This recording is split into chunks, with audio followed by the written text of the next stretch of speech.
పవన్ కళ్యాణ్ గారి చొరవతోనే కేంద్రం నుంచి నిధులు వస్తున్నాయండి రాష్ట్రానికి. అది వాస్తవం అంటారా? నిజంగా పవన్ కళ్యాణ్ గారి చొరవతోనే కేంద్రం నుంచి నిధులు వస్తాయి రాష్ట్రానికి? అది రాష్ట్రానికి నిధులు ఏం తీసుకొస్తున్నారో, నిధులు గ్రాంట్ రూపంలో మనకు ఏదైనా నిధులు వచ్చాయా? నిన్న మోడీ గారు రాజధాని పునః ప్రారంభించారు.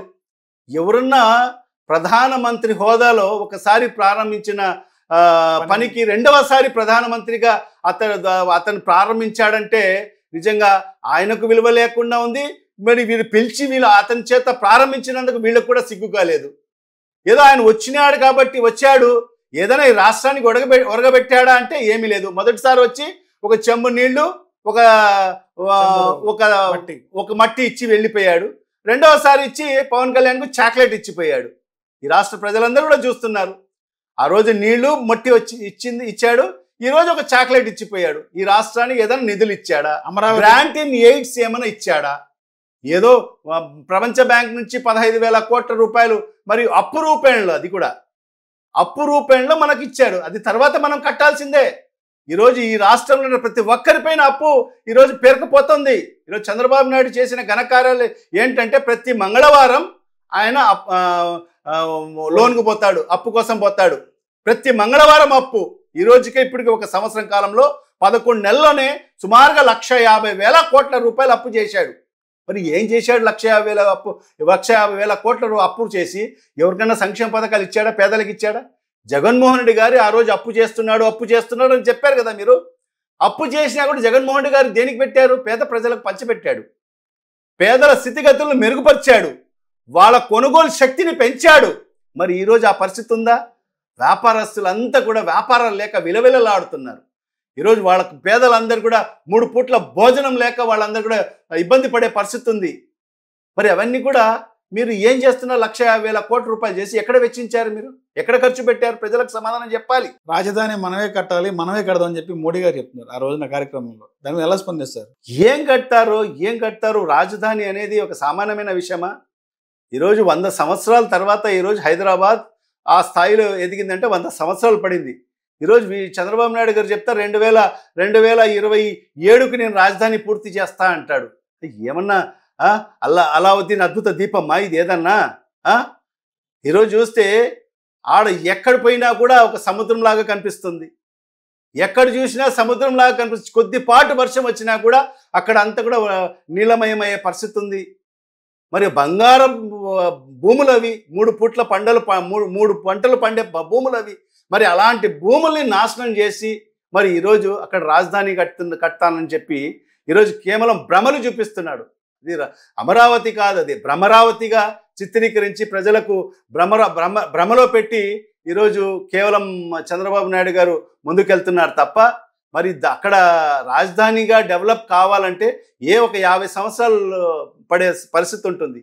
మరి అలాంటిది కేవలం 3 సంవత్సరాలు 2 సంవత్సరాల్లో నేను పూర్తి చేస్తానని చెప్పడము ఇవన్నీ కూడా ప్రజల చెవుల్లో పూలు పెట్టినట్టే అని చెప్పి నేనైతే భావిస్తున్నాను. కడప జిల్లా అంటే వైఎస్ఆర్ అడ్డా కాదు, ఈ రోజున టీడీపీ అడ్డా అనేది లోకేష్ గారు చెప్తారు. నిజంగా టీడీపీ అడ్డా అంటారా? ఈ మహానాడు సక్సెస్ ఉదాహరణ చెప్తారు. నిజంగా ఇది టీడీపీ అడ్డా అని ఏదో వాళ్ళు పచ్చ తరుణాలు కట్టేసినంత మాత్రాన, డబ్బులు ఉన్నాయని చెప్పి ఫ్లెక్సీలు కట్టేసినంత మాత్రాన మరి ఈ ప్రాంతం వాళ్ళ అడ్డా కాదు. ఈ అడ్డా, ఈ రాయలసీమ గడ్డ అనేది అది ఒక్క వైఎస్ కుటుంబానికి అడ్డా. ఎందుకంటే ఈ ప్రాంతానికి మేలు చేసిన వ్యక్తి ఆ మహానేత దివంగత ముఖ్యమంత్రి డాక్టర్ వైఎస్ రాజశేఖర రెడ్డి గారు ఒక్కరే.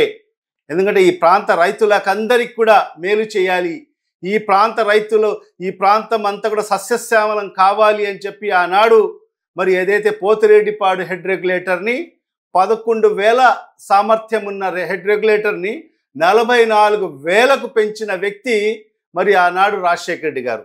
ఈ ప్రాంతం అంతా కూడా అత్యంత వెనుకబడిన ప్రాంతం. ఇక్కడ వర్షాలు నమోదైతేనే, వర్షాలు పడితేనే పంటలు పండే ప్రాంతం ఇది. మరి ఆ ప్రాంతానికి మరి కృష్ణా నుంచి నీళ్లు తీసుకోవాలి, కృష్ణాని పెన్నాలు అనుసంధానం చెయ్యాలి అనే ఒక మంచి ఆలోచనతో మరి రాయలసీమకు కృష్ణా నీళ్లు తీసుకురావాలని చెప్పి ఆ రోజు మరి ఆ పోతిరెడ్డి హెడ్ రెగ్యులేటర్ని దాని సామర్థ్యాన్ని పెంచిన నాయకుడు ఒక రాజశేఖర రెడ్డి గారు. మరి ఆనాడు అనేక మంది ఇదే తెలుగుదేశం పార్టీ నాయకులు మరి ఉమామహేశ్వరరావు గారు అయితేమి అనేక మంది సొంత కాంగ్రెస్ పార్టీలో కూడా వ్యతిరేకించినా కూడా ఎస్ నేను చేసేదే నా ప్రాంతానికి, నా ప్రాంత వాసులందరూ కూడా నన్ను మోస్తున్నారు రాజకీయంగా, ఆ ప్రాంతానికి మేలు చేయాల్సిన బాధ్యత మరి ఆ గడ్డ పైన పుట్టిన దానికి నాకు ఎంతో ఖచ్చితంగా నేను చెయ్యాలి అని చెప్పి ఒక దృఢ సంకల్పంతో మరి ఆనాడు రాజశేఖర రెడ్డి గారు మరి ఆ జలయజ్ఞం ద్వారా మరి ఈ ప్రాంతాన్ని కూడా సస్యశ్యామలం చేయడం జరిగింది. అనేక ప్రాజెక్టులు నిర్మాణం చేయడం జరిగింది. తద్వారా ఈరోజు వైఎస్ కుటుంబానికి ఈ ప్రాంత వాసులందరూ కూడా ఆయన మరణాంతరం ఈరోజు ఆయనకంతా కూడా గుండెల్లో పెట్టుకుని ఉండారు ఈరోజు రాజశేఖర రెడ్డి గారిని. మరి ఎందుకంటే ఈ ప్రాంతం అంతా కూడా వైఎస్ కుటుంబానికి మరి వాళ్ళు రుణపడి ఉండారు. మరి అదేవిధంగా జగన్మోహన్ రెడ్డి గారు కూడా ముఖ్యమంత్రి అయిన తర్వాత కూడా ఈ ప్రాంతానికి తండ్రి ఏదైతే కొనసాగించారో దాన్ని ఏదైతే తర్వాత ఆయన మరణాంతరం ఆగిపోయిన ప్రాజెక్టులను కూడా ముందుకు తీసుకెళ్లారు. మరి ఈరోజు గండికోటలో ఈరోజు 26 టీఎంసీల నీళ్లు నిల్వ ఉంచిన వ్యక్తి ఒక్క జగన్మోహన్ రెడ్డి గారు మాత్రమే. మరి ఇవన్నీ కూడా ఈ జిల్లా ప్రజలు కానీ రాయలసీమ ప్రజలు ఎవరు మర్చిపోరు. కడపకు సాగునీరు ఇచ్చింది టీడీపీ మాత్రమే అని చెప్పి చంద్రబాబు చెప్తారు బాహాటంగి మహానాడులో. నిజంగా కడప జిల్లాకి సాగునీరుకి కానీ తాగునీరు ఇచ్చేటువంటి వ్యక్తి టీడీపీ అంటారా చంద్రబాబు నాయుడు?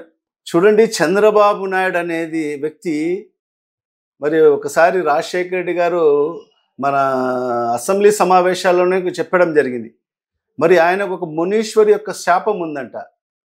మరి ఆయన ఏనాడు కూడా వాస్తవాలు నిజాలు మాట్లాడాడు, ఎప్పుడు కూడా అసత్యాలే మాట్లాడతాడు.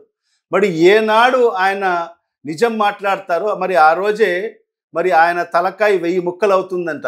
అది ఒక మునీశ్వరి శాపం ఉందండి. అందుకే చంద్రబాబు నాయుడు ఎప్పుడు కూడా నిజం అనేది మాట్లాడు, కేవలం అసత్యాలు మాట్లాడతారు, ప్రజలను మభ్యపెట్టాడు. ఆయన ఏంటంటే ఒక అబద్ధాన్ని 100 సార్లు అదే పనిగా అదే రిపీటెడ్గా చెప్తే ప్రజలు నమ్ముతారనే ఒక సిద్ధాంతం, గ్లోబల్స్ ప్రచారం అంటారు. గ్లోబల్స్ని ఆదర్శంగా తీసుకొని మరి ఈరోజు చంద్రబాబు నాయుడు గారు ముందుకెళ్తున్నారు. అదే తరహాలో ఒక అబద్ధాన్ని 1000 సార్లు చెప్పి అది నిజమని ప్రజల చేత నమ్మించేగల సామర్థ్యం ఉన్న వ్యక్తి చంద్రబాబు నాయుడు. మరి అదే తరహాలో మరి ఈరోజు ప్రజల్ని కూడా మభ్యపెట్టి, ఎందుకంటే ఆయన పరిపాలన చూసిన తర్వాత కూడా మరి మరొకసారి ఆయనకు అధికారాన్ని కట్టబెట్టారంటే మరి ఏ స్థాయిలో ఆయన ఏదైతే అబద్ధాల్ని నిజాలుగా ప్రజల్ని నమ్మబలికాడో మన అందరికీ కూడా తెలిసిన విషయమే. మరి ఆయన మాట్లాడిన మాటలన్నీ కూడా అసత్యాలే. మరి ఈ ప్రాంతానికి ఆయన చేసింది ఏమీ లేదు, ఆయన ఒరగబట్టింది ఏమీ లేదు.